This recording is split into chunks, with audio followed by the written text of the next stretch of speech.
Hello and welcome back to my YouTube channel study with Aman. आज हम लोग का ये सेकंड लेक्चर है। पहले लेक्चर में हम लोगों ने पढ़ा था कि what is communication and process of communication, और एक छोटा सा उसमें टॉपिक था पार्ट्स ऑफ कम्युनिकेशन। जहां पे हमने वो सारी चीजें पढ़ ली थी, वहां पे आपको सारी चीजें क्लियर हो गई थी कि कम्युनिकेशन क्या होता है, उसके एलिमेंट क्या होते हैं, उसके पार्ट क्या होते हैं, सारी चीजों को वहां पे हमने डिस्कस कर लिया था। अगर आप अभी तक वो वीडियो नहीं देखे हुए हैं तो यहाँ आई बटन पे ऊपर आपको वो वीडियो मिल जाएगा, और डिस्क्रिप्शन में भी उसका लिंक दे देंगे, आप वहां से वीडियो को देख सकते हैं। आज जो हम लोग का सेकंड वीडियो है, यहाँ पे हमको पढ़ना है कि मेथड्स ऑफ कम्युनिकेशन, यानी कि कौन कौन से मेथड होते हैं कम्युनिकेट करने के। तो बेसिकली जो हमारे मेथड्स हैं वो तीन हैं। एक तो होता है हमारा वर्बल कम्युनिकेशन, जिसके बारे में आज हम लोग पढ़ने वाले हैं। एक होता है नॉन वर्बल कम्युनिकेशन, और एक होता है हमारा विजुअल कम्युनिकेशन। ठीक है, तो बाकी दो के बारे में हम अलग सी वीडियो में पढ़ेंगे। आज की वीडियो में हम लोग सिर्फ वर्बल कम्युनिकेशन के बारे में पढ़ने वाले होते हैं कि क्या वर्बल कम्युनिकेशन क्या है, और इसके क्या एडवांटेज है और क्या डिसएडवांटेज है, ये सारी चीजें हम इसमें पढ़ेंगे। ठीक है, तो अगर हम वर्बल कम्युनिकेशन की बात करें तो इसमें हमारे दो टाइप आते हैं, यानी वर्बल कम्युनिकेशन जो है वो दो टाइप का है। ठीक है, पहला इसमें हमारा है ओरल कम्युनिकेशन, और दूसरा हमारा इसमें है रिटन कम्युनिकेशन। यानी वर्बल के दो पार्ट, पहला है ओरल और दूसरा रिटन। ओरल कम्युनिकेशन क्या होता है? ओरल कम्युनिकेशन जो है ये फेस टू फेस होता है, और इसमें जो वर्ड्स हैं वो बोले जाते हैं, लिखे नहीं जाते हैं। ठीक है, यहाँ पे मैंने लिख दिया है कि ये जो कम्युनिकेशन ये कैसा है, फेस टू फेस होता है। इसमें जो वर्ड्स होते हैं वो बोले जाते हैं, यानी वर्ड्स आर स्पोकन। बात समझ में आई? कैसा होता है इसमें? वर्ड्स बोले जाते हैं, लिखे नहीं जाते हैं। जैसे मैं इस समय बोल रहा हूं तो ये क्या है? ये एक ओरल कम्युनिकेशन है। ठीक है, अब ये ओरल कम्युनिकेशन जो है ना, इसके कुछ फैक्टर है, कुछ प्रॉपर्टीज हैं। पहला कि ओरल कम्युनिकेशन जो है ना, ये इजिएस्ट मेथड है, सबसे आसान तरीका है कम्युनिकेट करने का। ये फास्टर भी है, यानी अगर हम ओरली किसी से कम्युनिकेट करते हैं तो जल्दी से बात खत्म हो जाती है। ये क्या है? फास्टर मेथड है। ठीक है, इफेक्टिव भी है, यानी ओरल कम्युनिकेशन जो है ना वो लोगों को ज्यादा इफेक्ट करता है। इसके कंपैरिजन में अगर दूसरे की बात करें हम, जैसे रिटर्न है, तो रिटर्न को जब तक हम लिखेंगे, लिख के अगर किसी को देते हैं तो वहां पे इमोशंस ज्यादा शेयर नहीं होते हैं। ठीक है, बट इसमें क्या होता है, हमारे इमोशंस भी शेयर होते हैं, जिसकी वजह से ये क्या होता है, ज्यादा इफेक्टिव होता है। बात समझ में आई? यानी ओरल कम्युनिकेशन हमारा कैसा होता है, ये फेस टू फेस होता है, इसमें वर्ड्स बोले जाते हैं, ये इजिएस्ट मेथड है, ये फास्टर भी है, और ये इफेक्टिव भी है। ठीक है, समझ में आ गया होगा ओरल कम्युनिकेशन क्या है। इसके कुछ फैक्टर हैं। पहला फैक्टर इसका है प्रोफिशिएंसी ऑफ लैंग्वेज, यानी जो भी लैंग्वेज का यूज किया जाए कम्युनिकेशन के टाइम पे, उस पे कमांड होनी चाहिए। यानी जो हमारा रिसीवर है और जो सेंडर है, उसको दोनों को उस लैंग्वेज के ऊपर कमांड होनी चाहिए, जिस भी लैंग्वेज में वहां पे कम्युनिकेशन हो रहा है। ठीक है, यानी एक वर्केबल कमांड होनी चाहिए हमारे लैंग्वेज के ऊपर, तो हमारा जो ओरल कम्युनिकेशन होगा ना वो इफेक्टिव होता है। बात समझ में आई? दूसरा फैक्टर इसका है एक्सेंट एंड पेस। एक्सेंट होता है ना, जैसे अलग अलग कल्चर में लोग ना बोलने का जो तरीका होता है, वे ऑफ स्पीकिंग जो है ना वो अलग होता है। यही जो वे ऑफ स्पीकिंग है ना, इसी को एक्सेंट कहते हैं, यानी जिस तरीके से हम बोलते हैं। अभी जैसे हम यहाँ पे हैं, हम उत्तर प्रदेश वाले हैं, हम जो बोलते हैं हमारे बोलने का तरीका थोड़ा सा अलग है। ठीक है, यही हम पंजाब में चले जाएं, ये हरियाणा तरफ चले जाएं, उधर तमिलनाडु में चला जाए, साउथ में चले जाएं, तो सबके बोलने का तरीका क्या होता है, अलग होता है। वही क्या होती है, एक्सेंट होती है। और पेस जो होती है ना, पेस कितना फास्ट बोल रहे हैं, कितना स्लो बोल रहे हैं।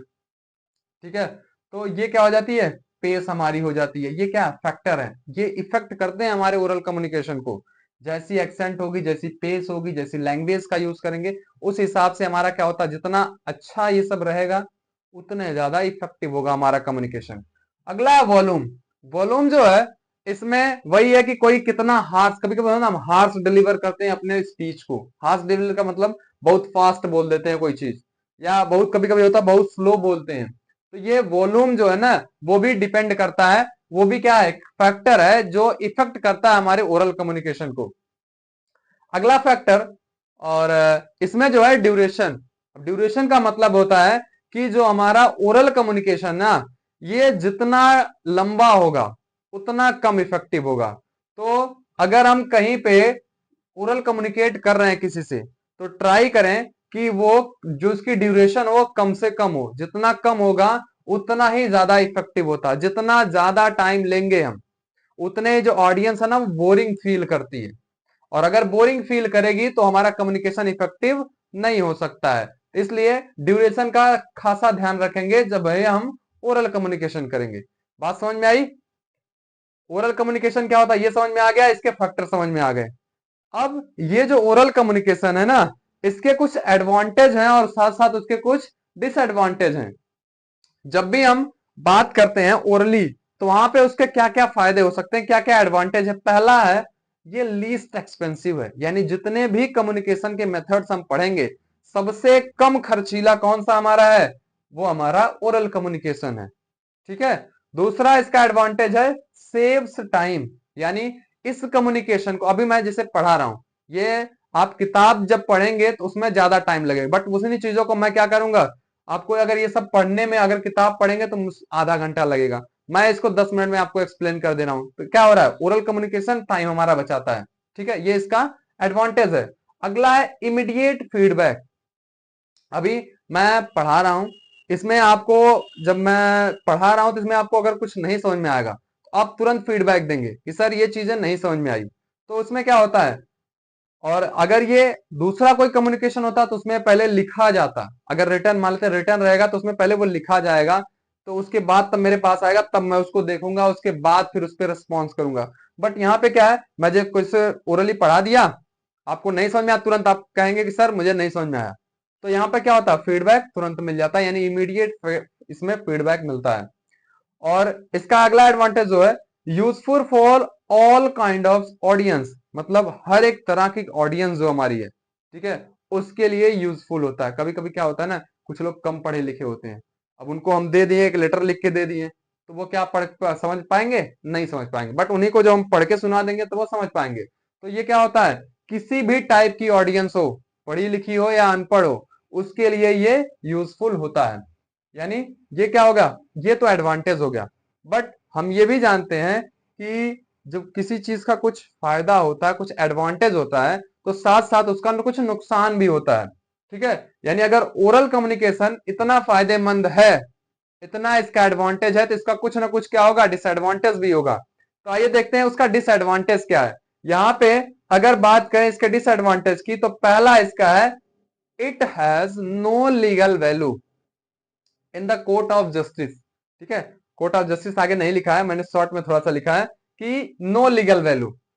नो लीगल वैल्यू का मतलब है जो हमारा कोर्ट ऑफ जस्टिस होता है, ठीक है, जो हमारा कोर्ट होता है, ठीक है, तो वहां पे ओरल कम्युनिकेशन की कोई भी वैल्यू नहीं है। जैसे मान लेते हैं कि पुलिस ने किसी को गिरफ्तार किया, ठीक है, उसको थाने में वहां पे कोई भी वहां पे गवाही करवा ली कि हाँ ये चीजें हैं, बट वो जब तक रिटर्न फॉर्म में नहीं होगा, यानी अगर सिर्फ ऐसे ओरली बोल दिया उसने, तो उसकी कोई लीगल वैल्यू नहीं होगी। जब वो रिटर्न फॉर्म में रहेगा तो उसकी क्या होगी, कोर्ट में एक लीगल वैल्यू होती है। ठीक है। दूसरा है, इट इज नॉट स्टेबल। ये स्टेबल नहीं होता, स्थिर नहीं होता। जैसे मान लेते हैं कि आज हम कुछ पढ़ा दिए क्लास में, ठीक है, आपने, कुछ बच्चे ध्यान देंगे, कुछ नहीं ध्यान देंगे, अगले दिन हम आए उन चीज को बदल दिए, नहीं मैं तो ये नहीं बोला था, ये बोला था। ठीक है, अब उसका कोई प्रूफ नहीं है आपके पास, क्योंकि अब वो रिटर्न तो है नहीं, मैं कहूंगा नहीं मैंने यही बोला था, तो आप उसको क्या करेंगे, वहां पे दिखा नहीं पाएंगे कि नहीं आपने ये बोला था, क्योंकि वो रिटर्न है ही नहीं है, उसका कोई रिकॉर्ड ही नहीं है, इसका कोई रिकॉर्ड नहीं होता, इसलिए ये स्टेबल नहीं होता है। ठीक है।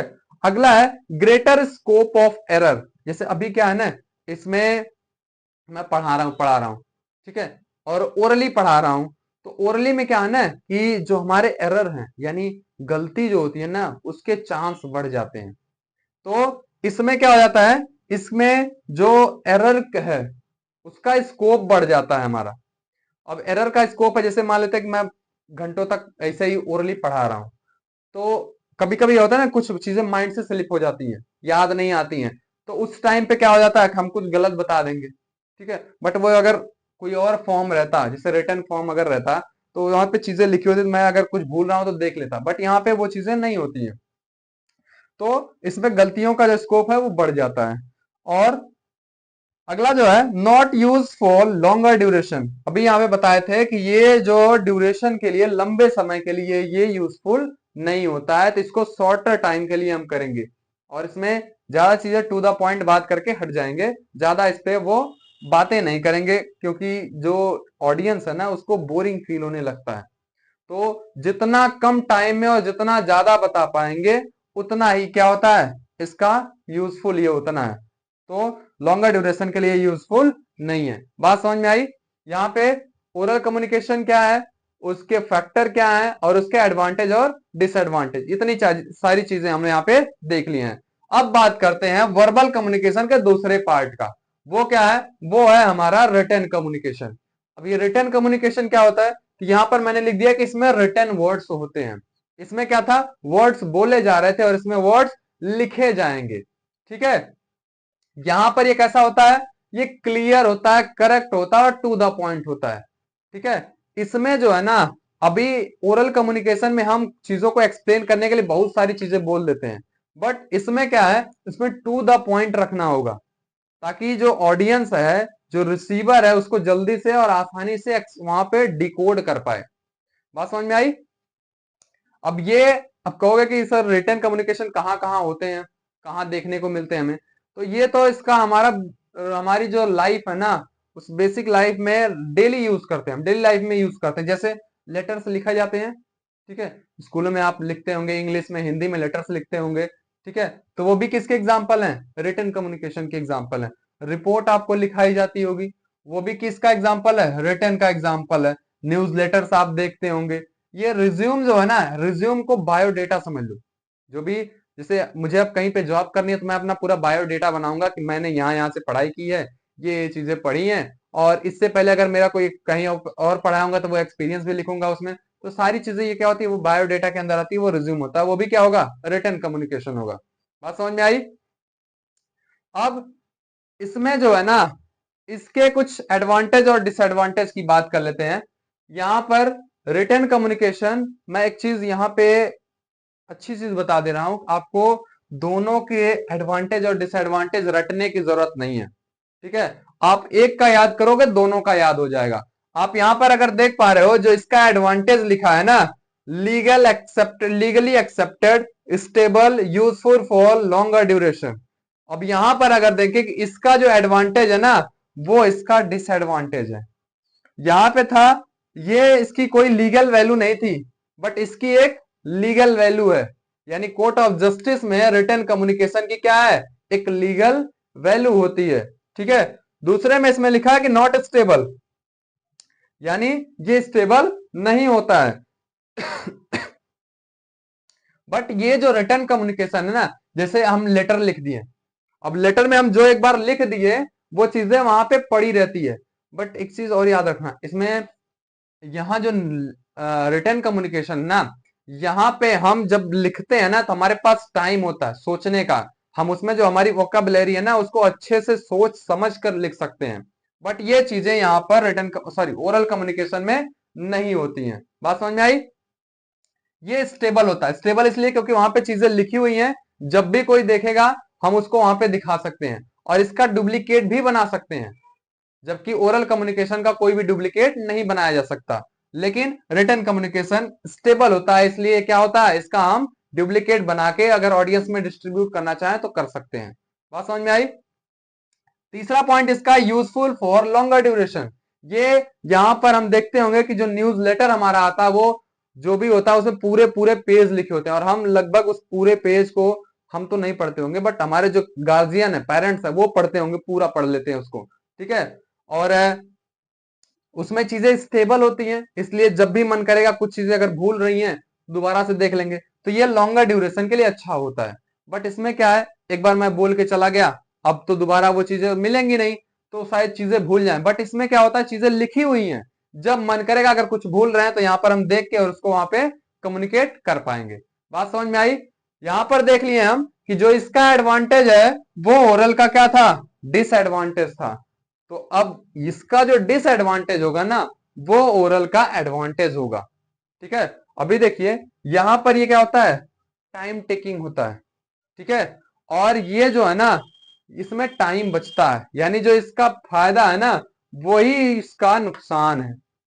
जो ओरल का एडवांटेज है वो ओरल का रिटन का डिसएडवांटेज है, जो ओरल का डिसएडवांटेज है वो रिटन का एडवांटेज है। बात समझ में आई? यानी एक को याद करना है, दूसरा अपने आप याद हो जाएगा।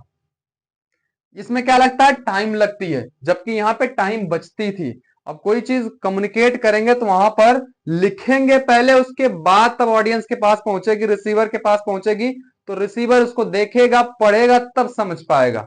ठीक है, तो इसमें एक लंबी प्रोसेस लगती है, टाइम लगता है। बात समझ में आई? दूसरा इसका है एक्सपेंसिव।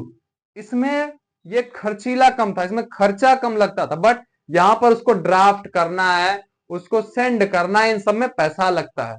ठीक है, तो ये लिस्ट एक्सपेंसिव था और इससे थोड़ा सा ज्यादा एक्सपेंसिव होता है, यानी ओरल से ज्यादा एक्सपेंसिव हमारा रिटन कम्युनिकेशन होता है। बात समझ आई? अगला है not useful for illiterate person. यहां पे पर्सन लिख लेते हैं कि जो हमारे इलिटरेट पीपल होते हैं, जो अनपढ़ लोग होते हैं, उसके लिए हमारा ये यूजफुल नहीं है। यानी इसमें क्या था कि जैसे मान लेते हैं कि कोई न्यूज लेटर है, ठीक है, अब समाचार पत्र है, तो उसको हम यहां पर अगर ओरली बोल देंगे तो अगर वो पढ़ा लिखा है तो भी समझ लेगा, नहीं पढ़ा लिखा है तो भी समझ लेगा। बट अगर वो लिखा हुआ है, यानी न्यूज लेटर अगर इलिटरेट को पढ़ने के लिए दे दिया तो पढ़ पाएगा? नहीं पढ़ पाएगा। तो ये इसका क्या हो जाता है, डिसएडवांटेज हो जाता है। आई होप आपको सारी चीजें अच्छे से क्लियर हो गई होंगी। क्या क्या पढ़ते हैं, क्या क्या हम पढ़े हैं, एक बार जल्दी से रिवाइज कर लेते हैं। पहला हम लोग पढ़े हैं कि कम्युनिकेशन मेथड्स, तीन मेथड्स होते हैं। पहला हमारा वर्बल, दूसरा नॉन वर्बल और तीसरा विजुअल। इस वीडियो में हम लोग ने पढ़ा है सिर्फ वर्बल के बारे में। और वर्बल भी दो पार्ट होते हैं इसके, एक तो होता है ओरल कम्युनिकेशन और दूसरा रिटन कम्युनिकेशन। ओरल जो फेस टू फेस होते हैं, जिसमें वर्ड्स बोले जाते हैं, वो हमारा ओरल कम्युनिकेशन होता है। जिसमें वर्ड्स लिखे जाते हैं वो हमारा क्या होता है, रिटन कम्युनिकेशन होता है। ठीक है, बाकी इसके एडवांटेज और डिसएडवांटेज, एक का एडवांटेज डिसएडवांटेज याद करेंगे, दूसरे का अपने आप याद हो जाएगा। ठीक है, बहुत ज्यादा कुछ कठिन नहीं है, सिंपल सिंपल टॉपिक है। ठीक है, तो वीडियो काफी बड़ा हो जाएगा, तो ये आज के लिए सिर्फ इतना ही। अगली वीडियो में हम लोग पढ़ेंगे नॉन वर्बल के बारे में। और एक चीज थोड़ी सी रह गई है, इफेक्टिव वर्बल कम्युनिकेशन, वो छोटा सा पॉइंट है, उसको भी हम अगले वीडियो में डिस्कस करेंगे। और ये वीडियो कैसी लगी है आप कमेंट करके बताइए और अपने दोस्तों के साथ जरूर शेयर करिए, क्योंकि आप भी जानते हो कि स्कूलों में ज्यादा कंप्यूटर जो आईटी हमारा वो अच्छे से पढ़ाया नहीं जाता। ठीक है, तो आपके दोस्त को भी जरूरत होगी, आपने अगर वहां उनको शेयर कर देंगे तो वो चीजें उनको भी मिल पाएंगी आसानी से, वो भी पढ़ पाएंगे और बोर्ड में उनकी काफी हेल्प हो जाएगी। तो दोस्तों के साथ जरूर शेयर करें। अगर चैनल पर पहली बार आए हैं तो चैनल को सब्सक्राइब करके बेल आइकन जरूर दबाएं। Thank you.